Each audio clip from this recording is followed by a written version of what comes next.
If you've ever seen a middle-aged man sprawled on a couch, clutching a bag of chips like it's a national treasure, his eyes glued to the TV, but his soul drifting somewhere out the window, then congratulations, you've just glimpsed the aura of Peter Griffin.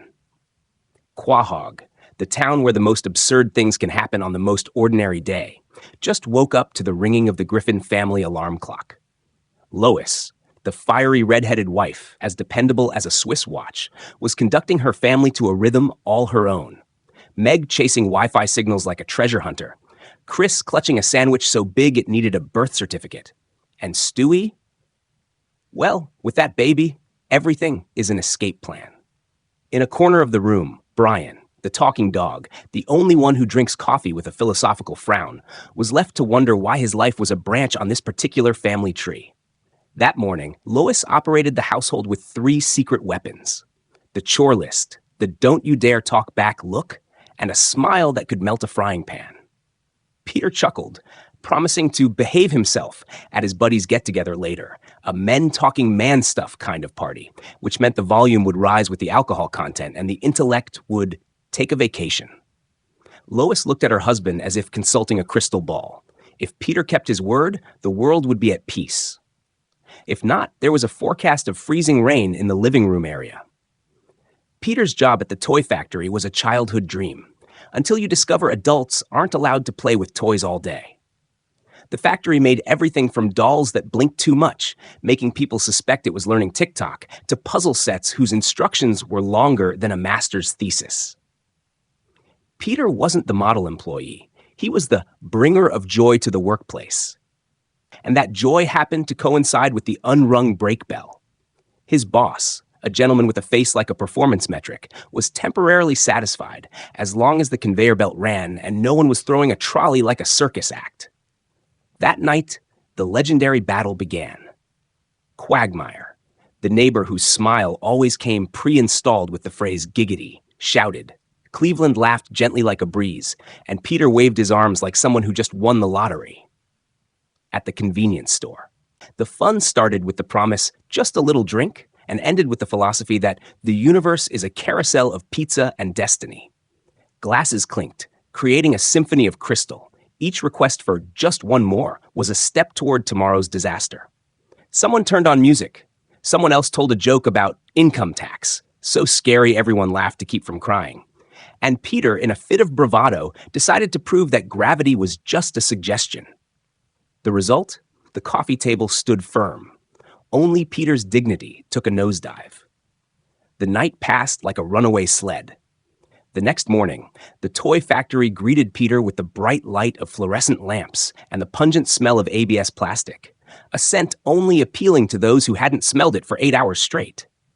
Peter walked into his shift with the gait of a man wondering if the ceiling was spinning or if his eyes were charting the life cycle of a planet.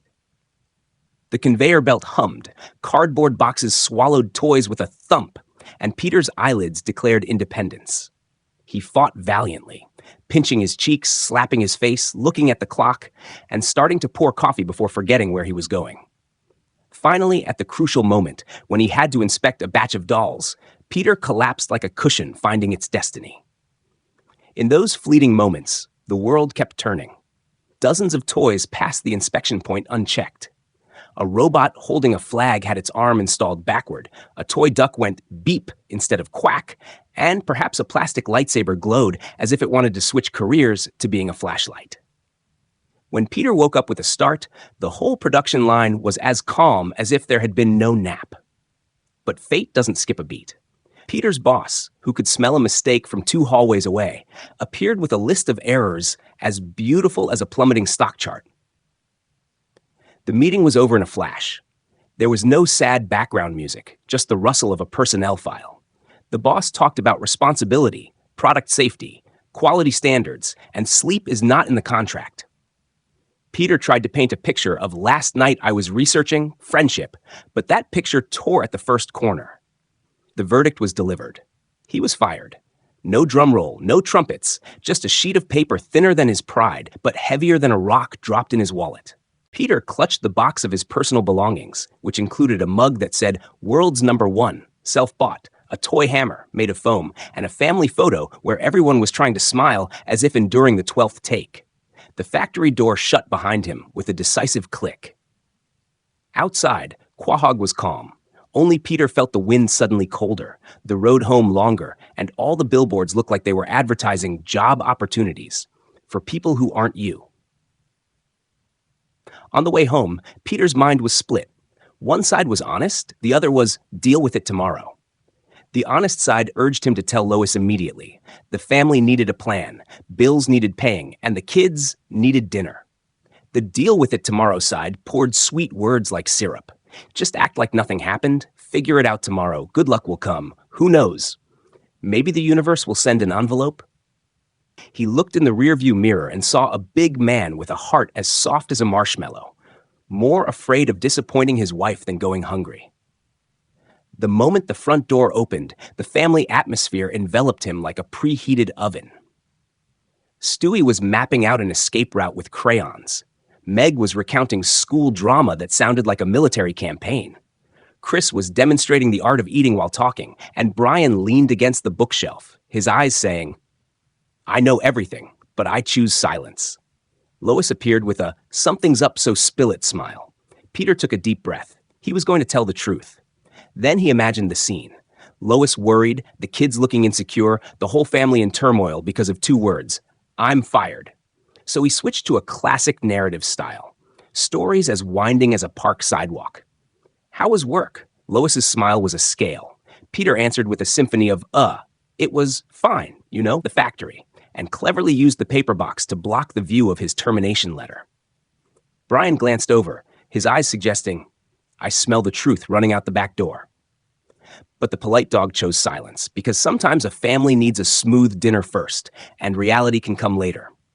That night's dinner was an EQ test. Lois talked about the church choir. Meg asked for more computer time. Chris inquired if he could have dessert before the main course. His culinary logic was in the realm of sugar-fueled relativity. And Stewie smoothly lectured on the reorganization of the diaper regime, sounding like he was running for office.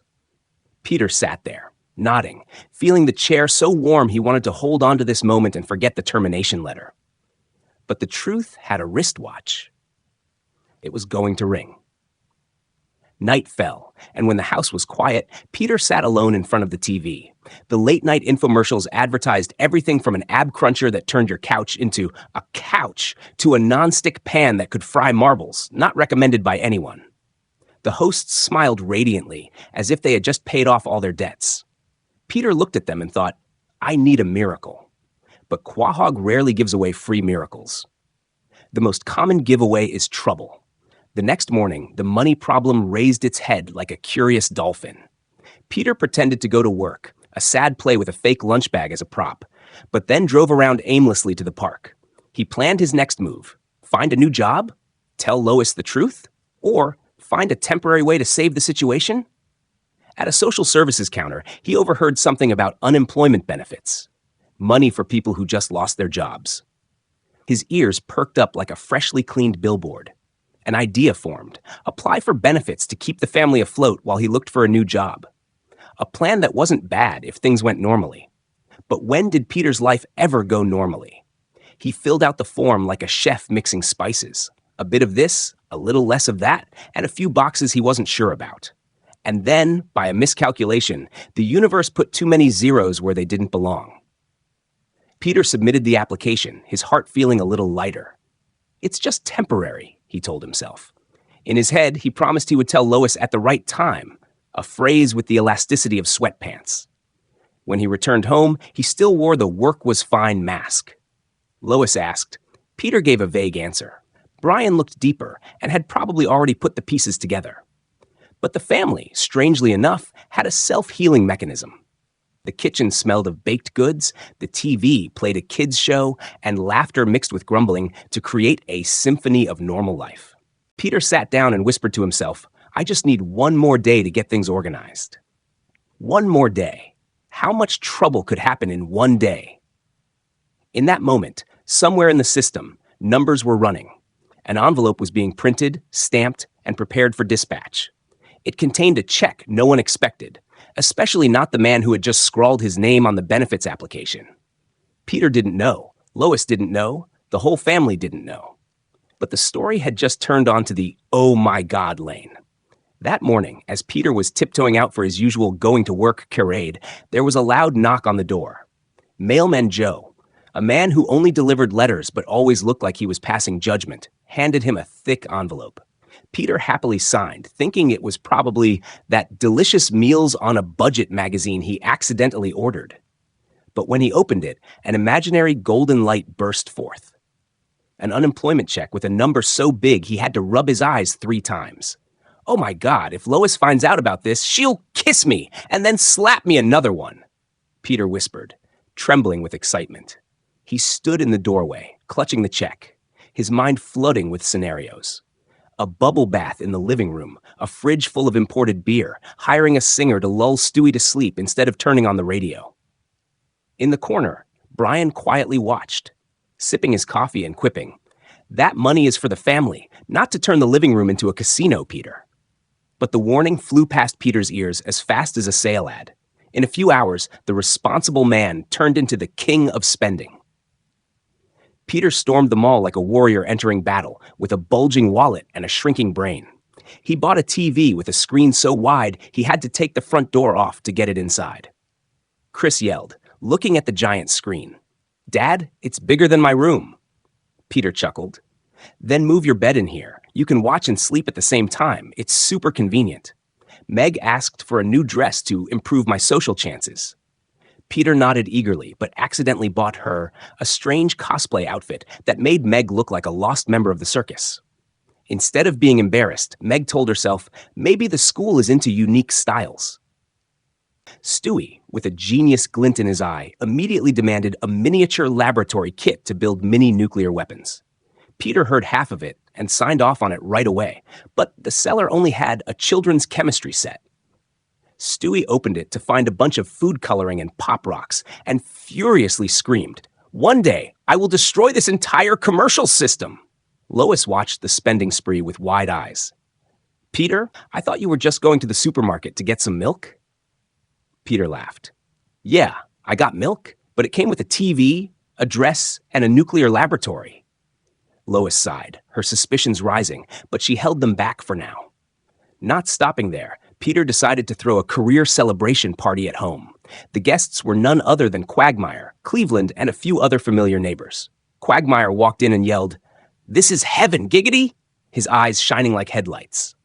Music blared. The table was piled high with pizza, fried chicken, and a mountain of beer. Chris ate like it was a competition. Meg tried to take a picture for social media, and Stewie took advantage of the crowd to test his homemade diaper gun. The result was Quagmire getting hit in the face, but he just laughed gleefully. "Right up my alley!" Lois stood by the kitchen door, arms crossed, her eyes sharp as a knife. She asked, "Peter, where'd you get the money for all this?" Peter stammered, Well, I won a mini lottery, just a mini one, but it was enough to be a big deal, wasn't it?" Brian sat on the couch, shaking his head and sipping his martini, thinking, if there was an Oscar for lying to your wife, Peter wouldn't even get a nomination. That night, after the guests left, the house was a mess. Lois sat cleaning, her eyes stern. She noticed Peter avoiding eye contact, his voice faltering, and most importantly, his unusually thick wallet. She didn't ask any more questions, but a giant question mark had formed in her mind. Peter, meanwhile, was sprawled on the couch, patting his belly and laughing with satisfaction. Money can't buy happiness, but it can buy a TV bigger than happiness. He didn't realize that behind him, Lois was making a mental note. Investigate tomorrow morning. As the family fell asleep, Stewie sat in his crib, muttering, "The world is so strange. Adults lie, and I, a genius infant, am forced to sleep at 8. It's fine. When my world domination plan is complete, everyone will sleep when I want them to." Meanwhile, outside, the unemployment benefits system continued to run, preparing to print more checks.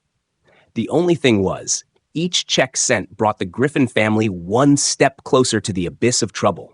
Within a few weeks, the Griffin family account swelled to the point that Peter started to think he was a secret billionaire. He even hired a limousine to take the whole family to a French restaurant. Meg was thrilled because for the first time in her life, She was served an appetizer with a name longer than a term paper. Chris just wondered, why are these dishes so small and more expensive than a bicycle? Stewie frowned, declaring, "This is a waste of resources. That money should have been invested in my laser weapon arsenal." Peter, however, just laughed, patted the waiter on the shoulder, and said, "Bring me more of anything with cheese sauce and bacon. Oh, and remember to add some candles for romance." Brian sighed, sipping his red wine, and whispered, "Peter, you're not living in a Hollywood movie. You're writing the script for a fraud investigation." Peter's spending didn't stop with the family. One beautiful morning, the entire Quahog neighborhood was shocked to see the Griffins had set up a portable swimming pool in their front yard. Peter grandly announced, "Anyone can swim for free. You just have to sing the national anthem before you jump in." Quagmire was the first to comply, diving in with a resounding "Giggity!" Cleveland followed leisurely, commenting while swimming, "It's convenient, but who's paying the water bill?" The neighborhood kids swarmed over like it was a festival. Some even started rumors that the Griffins were building their own amusement park. Meg, hearing this, spread the word, "I'm getting a fast pass, no lines for me." So, for the first time, the daughter who was always looked down on by her friends found herself a star at school.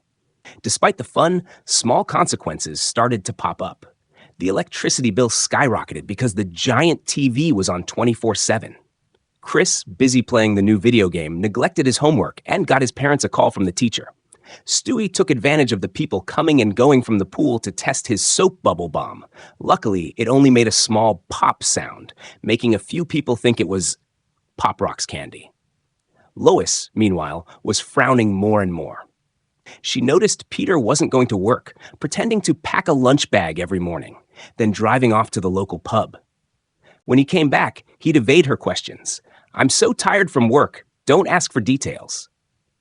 The climax came when Lois found a stack of new bills in his desk drawer.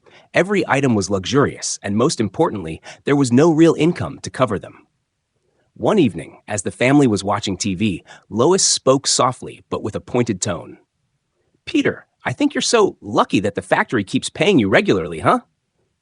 Peter gave a forced laugh, beads of sweat on his forehead. Yeah. You know, they appreciate my hard work."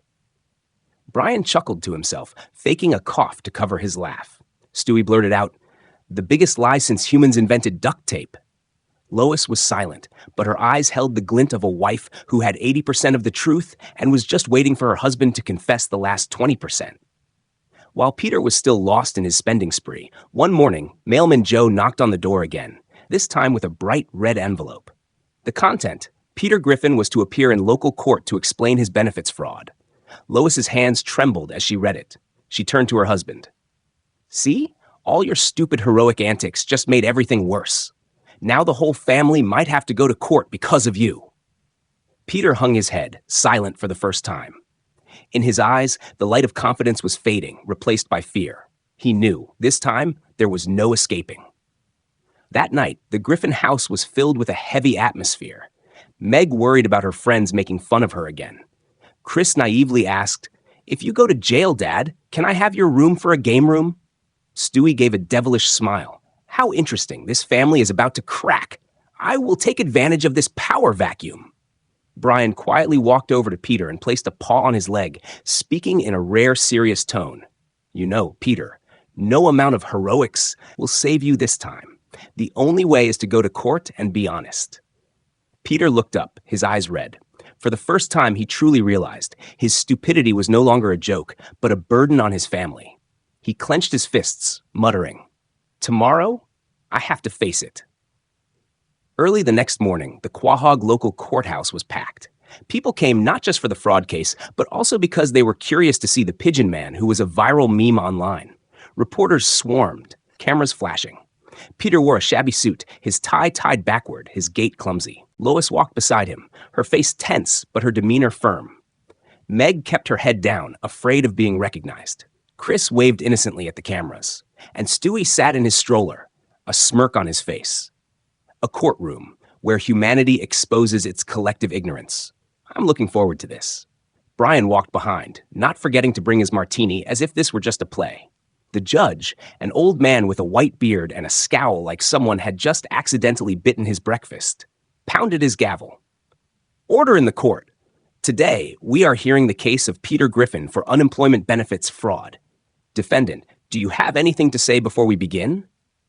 Peter stood up, cleared his throat, and was about to deliver his prepared, heroic speech.